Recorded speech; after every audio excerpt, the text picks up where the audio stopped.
오늘 또 잠언 16장에 있는 말씀 가운데서 석절을 살펴보게 되었습니다. 먼저 16장 5절부터 살펴보고 싶은데요. 16장 5절 말씀에 보면 이렇게 기록되어 있습니다. 무릇 마음이 교만한 자를 여호와께서 미워하시나니 피차 손을 잡을지라도 벌을 면하지 못하리라. 이렇게 기록되어 있습니다. 하나님께서 겸손한 자를 사랑하시고 기뻐하시지만 그러나 마음이 교만한 자를 미워하신다고 하는 이 말씀은 지금까지 우리가 잠언서의 말씀을 살펴보면서 벌써 수차례에 걸쳐서 반복하고 또 반복하고 또 반복한 말씀입니다. 그렇죠? 교만에 대한 경고가 잠언서에 참 많이 등장하고 있는 것을 알 수가 있겠습니다. 이 교만함이라고 하는 것은 모든 죄악의 뿌리가 된다고 할 수 있겠는데요. 정말 모든 것들을 잘 했어도 교만해버리면 그 모든 것들이 헛수고가 될 수밖에 없는 것이죠. 바리새인들의 경우를 보면 바리새인들은 어쩌면 정말 완벽에 가까울 정도의 신앙생활을 했던 사람들이라고 할 수 있겠습니다. 하나님께서 하신 그 말씀을 아주 철저하게 지켰던 사람들이 누군가? 바로 바리새인들인 것이죠. 기도하라고 하면 기도했고 또 헌금하라고 하면 헌금을 했고 안식일을 지키라고 하면 철저하게 지켰고 또 손을 씻어야 된다고 하고 정결법을 지켜야 된다고 한다면 자신을 더럽게 하지 않기 위해서 최선의 노력을 정말 완벽에 가까울 정도로 하나님의 말씀을 온전히 지켰던 사람들이 바리새인들이라고 할 수가 있겠습니다. 하지만 우리가 잘 아는 것처럼 이러한 바리새인들의 신앙은 하나님 앞에 빵점짜리였을 뿐이죠. 하나님 앞에서는 그건 바른 믿음이 아닌 겁니다. 정말 완벽해 보였던 그들의 신앙이 사실은 하나님 앞에서는 아무런 가치가 없는 것이었다고 하는 것인데요. 그 근본적인 이유가 어디에 있는가? 바로 영적인 교만함이 그들의 마음 가운데 있었기 때문이라고 할 수가 있겠습니다. 우리들도 이런 영적인 교만함 가운데 아주 쉽게 빠지게 되는데요. 특별히 믿음 생활을 잘한다고 하면 할수록 내가 주를 위해서 수고하고 애쓰고 헌신한다고 하면 할수록 우리가 더 쉽게 빠지는 죄악이 바로 교만함의 죄악이라고 하는 사실을 우리가 분명하게 인식해야 할 것이라고 믿습니다. 따라서 우리가 아주 경계해야 될 것이 무엇인가? 우리가 신앙생활을 해 나감에 있어서 가장 신경을 써서 경계해야 될 것이 무엇이냐면 우리가 교만의 죄에 빠지는 것에 대해서 정말 민감하게 우리가 조심을 해야 되고 경계하면서 이런 교만의 죄, 지금까지 내가 하는 모든 신앙생활을 빵점짜리로 만들어버리는 이 교만의 죄에 빠지지 않기 위해서 부단한 노력을 해야 할 것이고 또한 우리 자신을 늘 살펴서 혹시라도 이러한 죄 가운데 빠지지 않았는지 우리 자신을 잘 살펴보아야 될 줄로 믿습니다. 내가 영적인 교만에 빠졌다고 하는 사실을 우리는 어떻게 진단할 수 있을까요? 스스로 나는 영적으로 교만한 사람인가? 늘 매일매일 질문을 던져보아야 할 텐데요. 자기 자신이 영적인 교만에 빠졌다고 하는 사실을 알 수 있는 그 기준들이 무엇이 있을까요?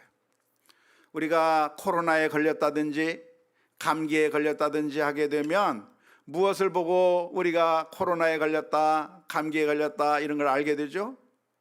열이 나는 것을 보고 열이 나면 감기에 걸렸나? 아니면 코로나에 걸렸나? 하면서 목이 아프면 혹시 내가 이 바이러스에 걸린 것은 아닐까? 우리가 우리 자신을 보면서 조심해야 하는 것과 마찬가지로 우리가 영적인 교만이라고 하는 그러한 치명적인 영적인 질병에 걸렸는지 안 걸렸는지 우리가 확인하는 방법이 있다고 한다면 무엇이겠습니까? 그 무엇보다도 내 마음 가운데 다른 사람들을 미워하는 마음과, 더 정확하게 말하자면 다른 사람들을 무시하고 경멸하는 마음이 나에게 있다고 한다면, 그러면 벌써 우리가 영적인 교만함 가운데 있는 것이라고 할 수가 있겠습니다. 내 주변에 있는 사람들, 내가 함께 대하고 있는 그 사람들을 보면서 그들의 단점들이 눈에 보이고 그들의 그 약한 면들이 보이고, 그래서 왜 저 사람은 저 정도밖에 하지 못하나? 왜 목사라고 하는 사람이, 왜 장로라고 하는 사람이, 권사라고 하는 사람이, 왜 주를 위해서 헌신하겠다고 하던 사람들이 왜 저 정도밖에 되지 못하는가? 그런 미워하는 마음과 멸시하는 마음, 그리고 무시하는 마음들이, 깔보는 마음들이 우리들의 마음 가운데 있다고 한다면 우리가 영적으로 교만한 상태로 진입해 있다고 하는 것을 알 수가 있을 것입니다. 바리새인들은 하나님의 말씀 가운데 철저하게 신앙생활을 하려고 노력했기 때문에 자신들보다 덜 노력하는 사람들을 보면 정말 경멸하면서 치를 떨었던 것이죠. 세리와 창기들을 보면서 경멸하는 태도를 가지고 무시하는 마음을 가지고 정말 내가 그들을 멸시하는 그런 마음으로 창기들을 바라보고 세리들을 바라보게 되었던 것이죠. 혹시 우리들의 마음 가운데 그런 마음들이 있다고 한다면, 그러면 우리들의 마음이 영적인 교만함 가운데 있다고 하는 것을 우리가 금세 깨달아야 합니다. 나는 일찍 나와서 수고하는데 왜 다른 사람들은 이렇게 나처럼 일찍 나오지 못하는가?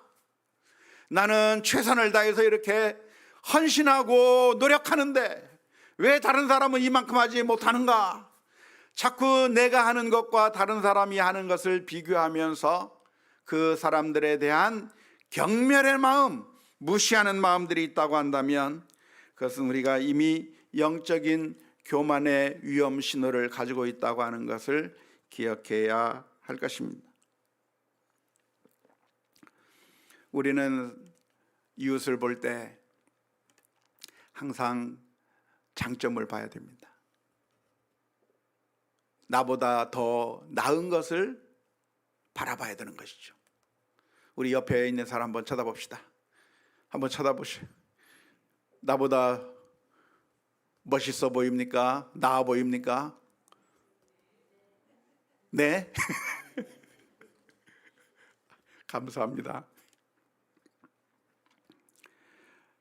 하나님께서는 우리들을 어떻게 창조하셨는가? 다양하게 창조하셨어요. 그 어느 누구도 똑같이 창조한 것이 아니라 다양하게 창조하신 것이죠. 그래서 이 사람에게는 이런 장점을 주고, 이 사람에게는 저런 장점을 주고, 저 사람에게는 이런 특징을 주고, 이 사람에게는 이런 특징들을 주었습니다. 사람마다 잘할 수 있는 것이 있고 못하는 것이 있고, 사람마다 다 완벽한 것이 아니라 잘하는 것과 못하는 것들이 있는 것이죠. 그래서 우리가 그 사람을 바라볼 때 그 사람이 못하는 것, 내가 잘하고 있는데 저 사람이 못하고 있는 것을 바라볼 것이 아니라 내가 못하고 있는데 다른 사람들이 잘하고 있는 그것을 바라보며 그 사람을 나보다 낮게 여겨야 하는 것이죠.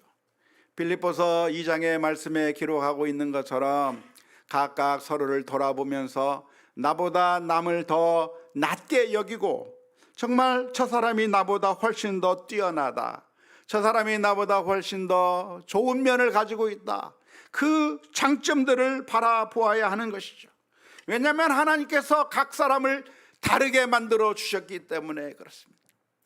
이 사람에게는 이런 장점을 주고 저 사람에게는 저런 장점을 주었는데, 하나님께서 나에게 장점을 주신 이유가 있다고 한다면 그 장점을 가지고 그 장점을 가지지 못한 다른 사람들을 멸시하고 무시하고 경멸하라고 그 장점을 준 게 아니고, 그 장점을 나에게 줬다고 한다면 그 장점은 다른 사람들을 위해서 섬기고 봉사하고 그 장점으로 많은 사람들을 이롭게 하기 위해서 하나님께서 특별하게 그것을 나에게 맡기셨다, 하나님께서 청지기로 나에게 맡기셨다고 하는 사실을 기억하면서 그것이 없는 사람들에게 그것으로 봉사하라고 주신 것인데, 다른 사람들이 없기 때문에 나에게 주어서 그것으로 다른 사람, 없는 사람들에게 사랑을 베풀라고 주신 것인데, 사랑을 베풀지 않고 경멸해 버린다고 한다면 그것은 하나님께서 우리들에게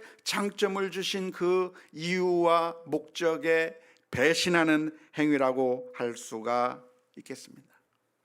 우리가 가진 모든 장점과 모든 좋은 것들은 다른 사람들을 무시하거나 멸시하는 교만의 재료가 되어서는 안 되고, 우리가 가진 모든 장점들은 그것이 건강이든지 그것이 재물이든지 그것이 학식이든지 그것이 그 어떤 것이든지 내게 있는 것이 있다고 한다면 그것은 교만의 재료가 아니라 섬김과 나눔과 사랑의 이유가 될 수 있기를 주님의 이름으로 축원합니다. 만일 우리 가운데 학생들 가운데서 반장을 뽑았다고 한다면 반장을 뽑은 이유가 뭐예요? 다른 학생들, 반장이 되지 못한 다른 학생들을 멸시하고 경멸하면서 뻑이라고 반장으로 세워준 것이 아니고, 반장으로 뽑아준 이유는 다른 모든 학생들을 위해서 섬기고 봉사하라고 하는 직책으로 뽑아주는 것이죠. 우리 가운데 어떤 지도자를 뽑는다고 한다면 지도자를 뽑아준 이유가 무엇이겠어요? 그것은 그 자리에서 수많은 사람들에게 복이 되는, 수많은 사람들에게 이익이 되는 그런 정책들을 펼치고 수많은 사람들에게 덕을 끼칠 수 있는 그런 좋은 일들을 하라고 세워주신 것인데, 그런데 그러지 아니하고 오로지 자기 편만 챙기고 자기 가족만 챙기고 그래서 자신의 이익만 극대화시키고 있다고 한다면 그렇게 뽑아진 이유가 없다고 할 것입니다. 하나님께서는 이스라엘 민족을 하나님의 선택된 민족으로 세워주셨는데요, 하나님께서 이스라엘 민족을 선택해 주신 이유가 무엇입니까? 그것은 이방의 빛으로 삼으시기 위해서였습니다. 이방의 빛으로 삼으셔서 이스라엘 민족을 통해서 하나님의 그 생명의 빛이, 영광의 빛이 수많은 사람들에게 펼쳐나가게 해서 그로 인해서 이 이스라엘 민족을 통해서 많은 백성들이 하나님의 은혜를 나누어 가질 수 있도록 제사장의 나라로 삼아 주셨는데, 안타깝게도 이스라엘 민족은 그 사명을 망각해 버린 채 나는 선민이지만 너희는 선민이 아니다고 교만한 모습을 보여주었다가 결국에 그 사명을 망각해 버렸을 때 이스라엘에 향한 하나님의 그 축복의 촉대가 다른 사람들에게로 옮겨갈 수밖에 없었다고 하는 사실을 우리가 분명하게 기억하면서 오늘 우리가 가진 것이 그 무엇이든지 간에 그것이 우리의 교만의 재료가 아니라 사랑과 섬김의 재료가 될 수 있기를 주님의 이름으로 축원합니다. 그래서 하나님께서는 누구를 미워하시는가? 교만한 자를 미워하신다고 하는 사실을 우리가 마음속에 분명하게 기억해야 될 줄로 믿습니다. 그런데 오늘 읽은 잠언서 16장 5절 말씀에서 어떻게 표현하고 있느냐면 무릇 마음이 교만한 자를 여호와께서 미워하시나니 손을 잡을지라도 벌을 멸하지 못하리라. 그렇게 표현하고 있습니다. 손을 잡을지라도 벌을 면하지 못한다고 하는 말이 도대체 무슨 말일까요? 손을 잡는다고 하는 게 도대체 왜 손을 잡는 것일까요? 교만한 사람들이 손을 잡아서 뭘 어떻게 하겠다는 말입니까? 손을 잡아도 별을 면하지 못한다고 하는 이 말 좀 이해가 되십니까? 이해가 잘 안 되죠? 그래서 원문을 한번 봐야죠. 원문을 한번 봤더니 원문에 이렇게 되어 있어요. 마음이 교만한 모든 사람들은 여호와께 싫어함이 되는데 손에는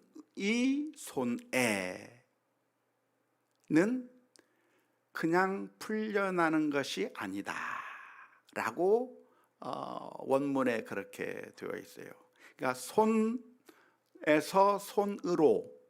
손에서 손으로 그냥 풀려나는 게 아니다 라는 말로 되어 있습니다. 원문을 보니까 더 모르겠죠? 예. 원문은 어떻게 되어 있냐면 그냥 손이라고 하는 말로 표현되어 있는 겁니다. 야드가 손이거든요. 야드, 야드 하니까 손이 손에라고 하는 말로 되어 있는 것이죠. 근데 이 말이 어떤 말인가? 영어 성경을 보니까 이 말을 어떻게 번역해 놓았냐면 확실하다라고 하는 말로 번역해 놓았어요. 그러니까 마음이 교만한 모든 사람들은 여호와께서 싫어하는 것이요, 그들은 확실히 분명히 결코 처벌받지 않고 풀려나는 일이 없을 것이다. 반드시 벌을 받을 것이다. 확실히 벌을 받을 것이다. 당연히 확실히라고 하는 말로 손이라고 하는 말을 확실히 당연히라고 하는 말로 영어 성경에서는 번역해 놓았습니다.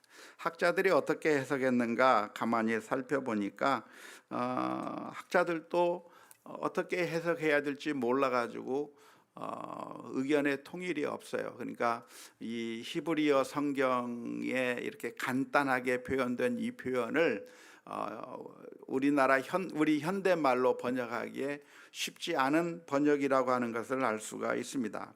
그런데 어떤 식으로 번역하든 그 의미는 똑같아요.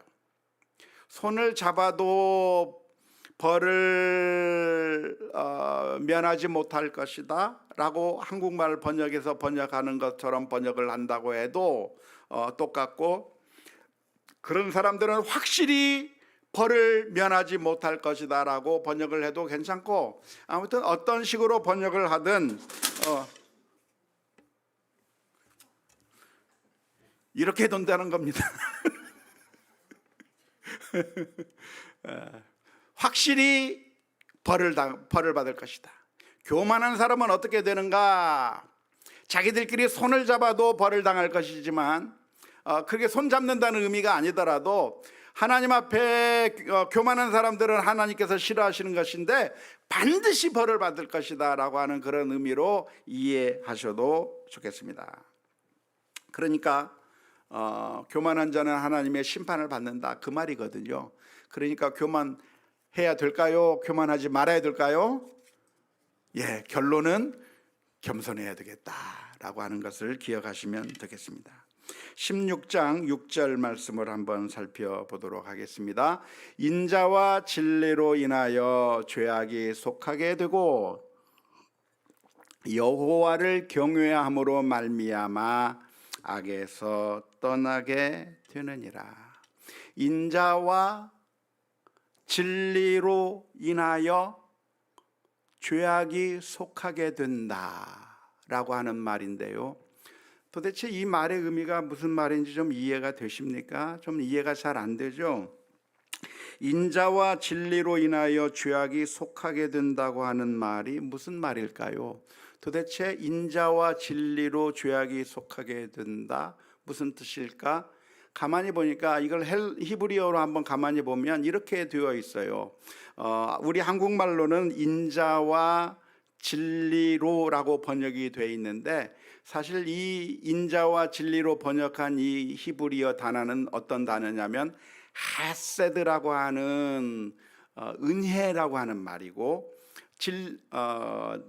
그리고 진리라고 하는 말은 에메트, 그러니까 은혜와 진리. 우리 성경을 읽으면서 은혜와 진리라고 하는 그런 표현들을 많이 들어보셨죠?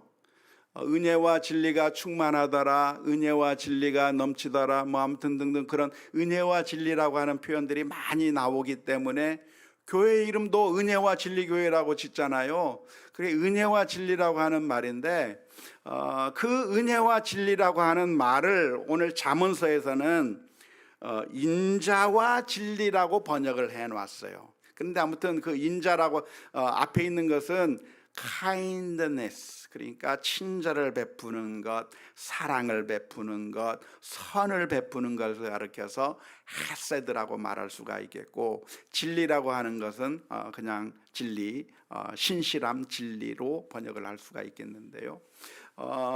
은혜와 진리로라고 하는 말은 뭐냐면, 그러니까 두 개, 은혜라고 하는 것과 진리라고 하는 것, 이 두 가지로 죄악이 속하게 된다고 말하는 것이 아니라, 사실은 이것은 두 개의 단어로 하나의 뜻을 나타내는 헨디아디스라고 하는 표현법입니다. 우리가 성경 해석학 시간에 한번 제가 말씀을 드렸는데요. 이것은 단어 두 개지만 실제적인 의미는 어떤 의미냐면은 진실한 은혜로, 신실한 은혜로 라고 하는 말로 하나의 단어처럼 하나의 의미로 이해하는 것이 맞습니다. 은혜와 진리가 충만하더라고 하는 얘기는 무슨 이야기냐면, 하나님의 진실한 은혜가 충만하다라고 하는 의미예요. 그러니까 여기서 인자와 진리로 죄악이 속해진다고 하는 말은 무슨 얘기냐면, 정말 진실한 은혜로 인해서, 진실한 성실한 은혜로 인해서 죄악이 용서받게 된다라고 하는 그런 의미로 이해하시면 되겠습니다. 그러니까 죄악이 용서받는 것, 무엇으로 용서를 받는다고요? 진실한 은혜 때문에 죄악이 용서받는다. 신실한 은혜 때문에, 신실한 그 사랑과 은혜와 자비하심 때문에, 그래서 우리가 죄악을 용서받는다라고 하는 그런 표현으로 잠언 16장 6절의 말씀을 이해하시면 되겠습니다. 자, 그러면 진실한 은혜로 죄가 용서받는다고 하는 얘기는 누구의 진실한 은혜를 말하는 것일까요? 하나님께서 우리들을 꾸준하게 사랑과 은혜를 베풀어 주시기 때문에, 그 하나님의 진실하신 은혜 때문에 우리가 죄악을 용서받는다고 하는 말일까요? 아니면 우리가 다른 사람들에게 진실하게 사랑을 베풀고 꾸준하게 선을 베푸는 그런 것을 통해서 우리의 죄가 용서를 받는다고 하는 것일까요? 1번이 맞겠습니까? 2번이 맞겠습니까? 1번이요? 2번이요?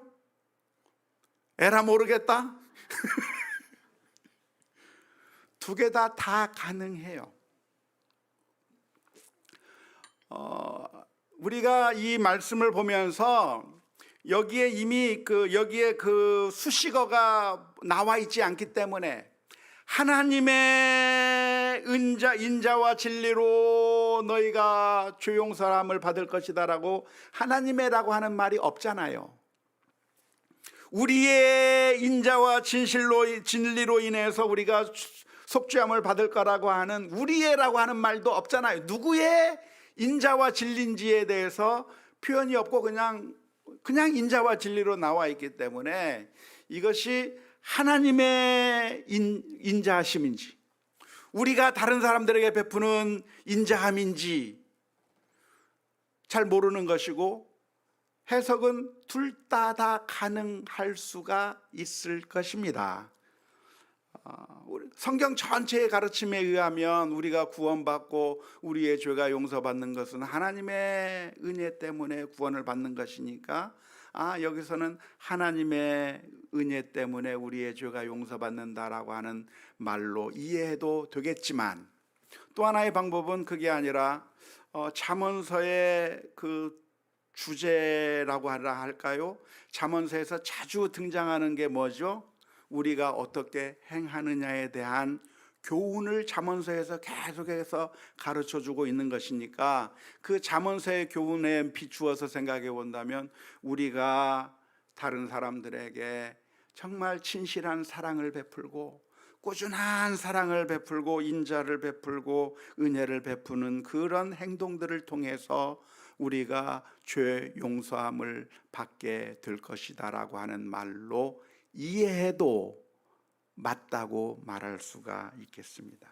둘 다 가능한 해석이 되겠지만, 저는 두 번째 의미가 잠언서에서 말하고 있는 의미라고 보는 것이 옳다고 생각합니다.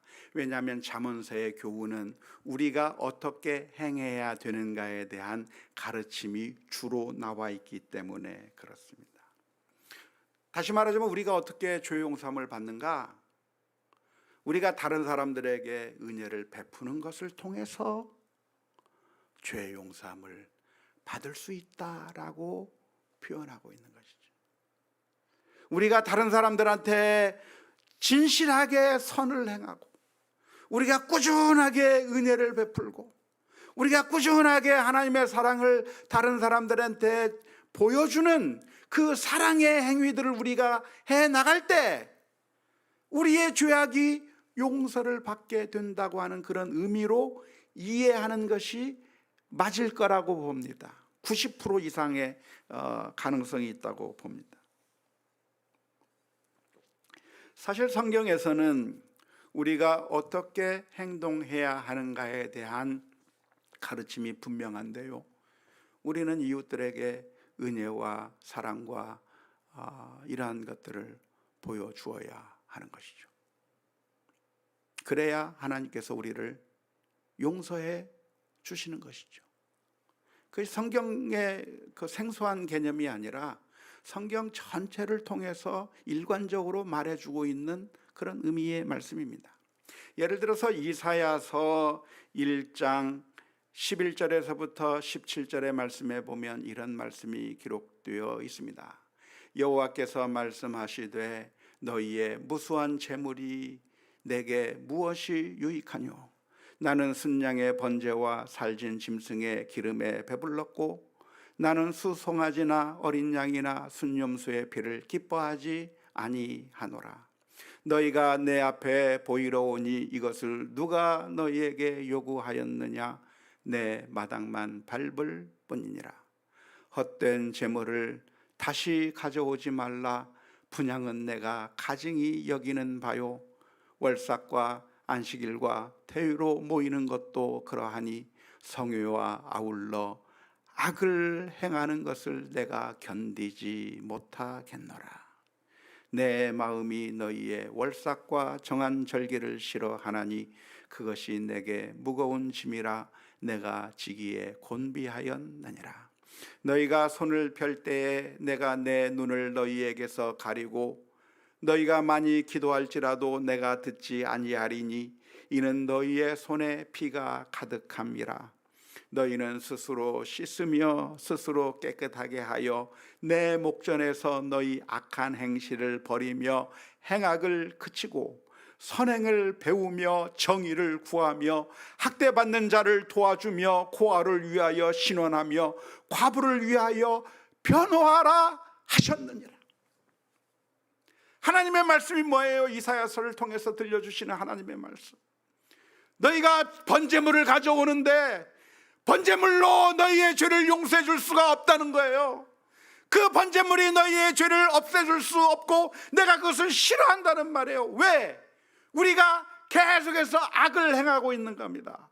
번제물을 하나님 앞에 드리고 있는데 계속해서 이웃들에게 사악한 짓을 하며 속이고 빼앗고 착취하고 악한 짓을 하면서 그러면서 하나님 앞에 나올 때 하나님께서 우리의 죄를 용서해 주시느냐? 안 해주시겠다는 거예요. 말도 안 되는 소리 하지 말라는 거예요. 꺼지라는 거예요. 오지 말라는 거예요. 그러면 너희가 어떻게 죄의 용서함을 받을 수 있겠는가? 우리가 우리 이웃을 향해서 진실하게 행하고 거짓을 행하지 아니하고 속여 취하지 아니하고 빼앗지 아니하고 우리가 악을 행하지 아니하면서 하나님의 뜻대로 선한 일들을 해 나갈 때 하나님께서 너희들의 죄를 용서해 주시겠다라고 말씀하시는 거예요.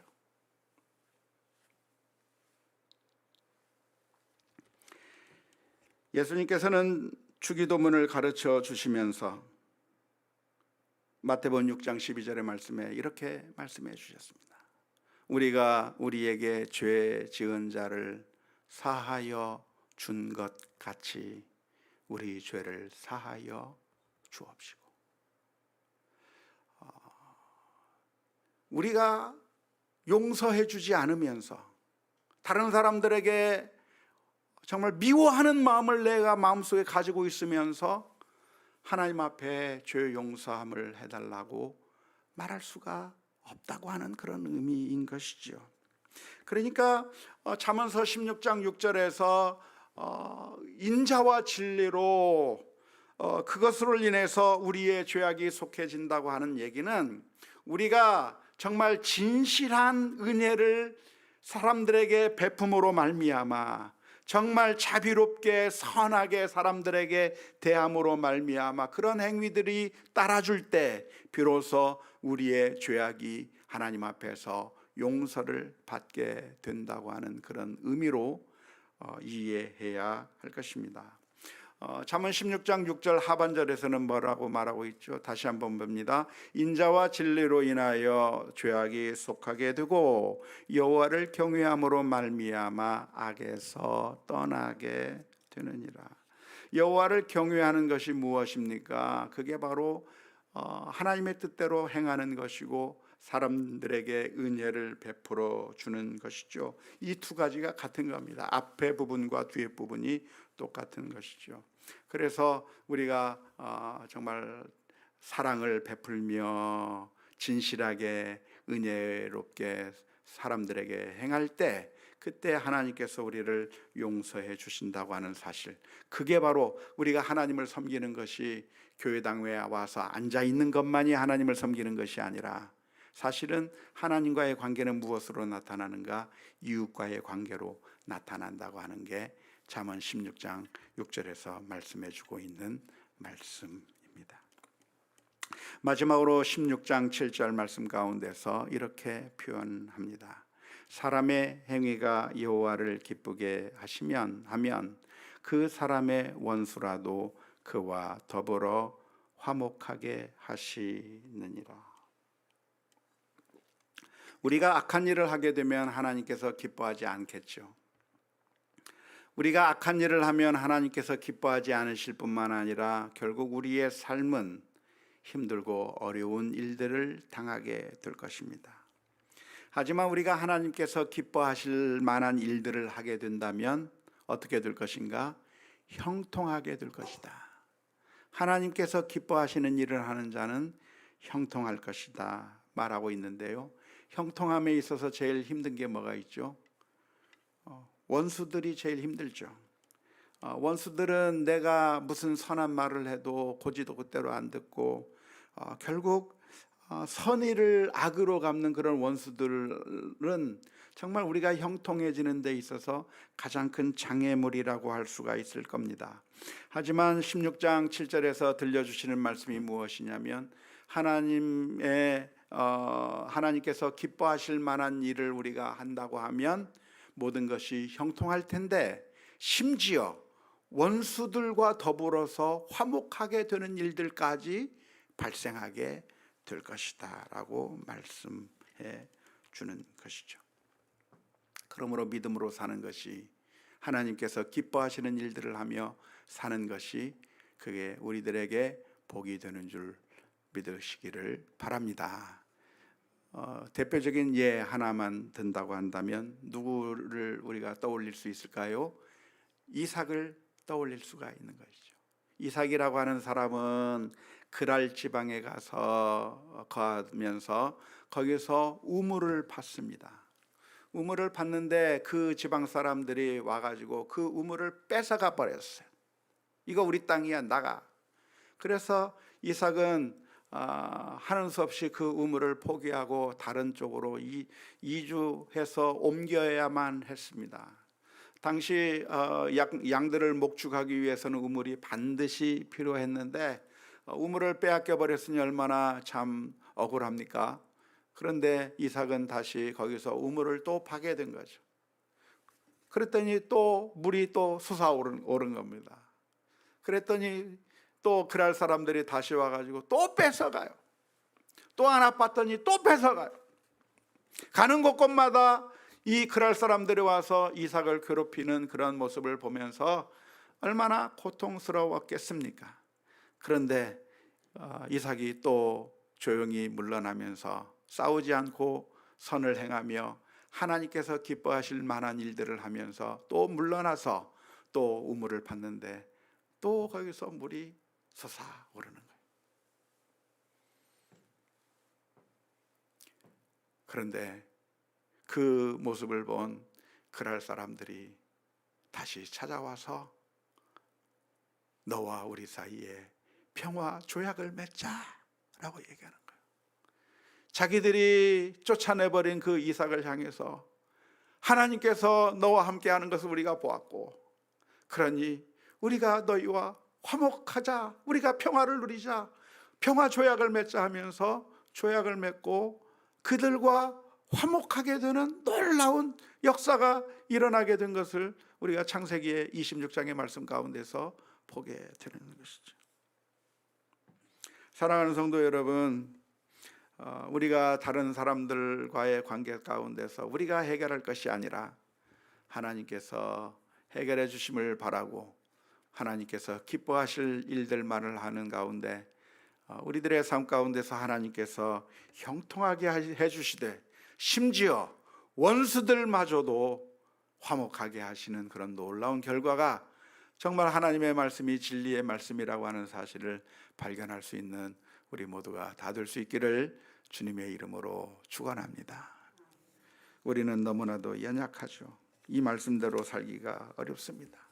늘 교만한 마음, 그리고 늘 이기적이고 탐욕적이고 우리만을 생각하기가 쉬운 우리들의 모습을 가지고 있는 게 우리들의 모습인데, 그때마다 예수 그리스도의 보혈의 피 앞에 나가 다시 한번 엎드려 회개하고 기도하는 가운데 주께서 주시는 놀라운 은총을 누리는 우리 모두가 다 될 수 있기를 주님의 이름으로 축원합니다.